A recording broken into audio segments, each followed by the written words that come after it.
సూక్ష్మదర్శిని, ఇంగ్లీష్లో మైక్రోస్కోప్ అంటారు. ఇప్పుడే చూశాను. ఇది డిజ్నీ ప్లస్ హాట్‌స్టార్‌లోని స్ట్రీమింగ్ అవుతుంది. సినిమా చూసిన తర్వాత నాకైతే సినిమా నచ్చింది.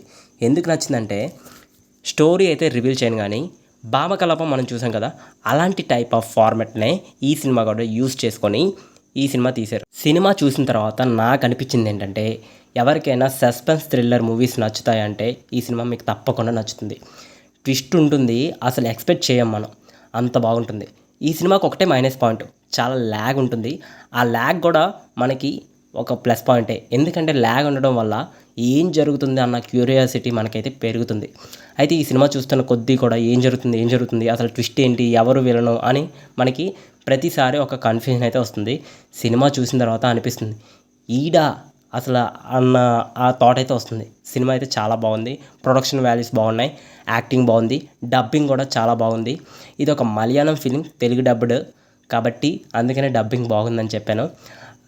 ఎనీవే, డైరెక్టర్ తను అనుకున్నది మాత్రం పర్ఫెక్ట్గా ఎక్కడా కూడా కన్ఫ్యూజన్ లేకుండా చూపించాడు. అలాగే లొకేషన్స్ కూడా చాలా బాగున్నాయి. సినిమా అయితే నాకైతే నచ్చింది. ఈ వీకెండ్కి ఒక మంచి సస్పెన్స్ థ్రిల్లర్ మూవీస్ చూడాలి అని అనుకుంటే మాత్రం సూక్ష్మదర్శిని సినిమా అయితే చాలా బాగుంటుంది. ఈ మూవీకి నేను 5కి 3 రేటింగ్ ఇస్తున్నాను. Thank you. Signing off movie talk V Telugu channel.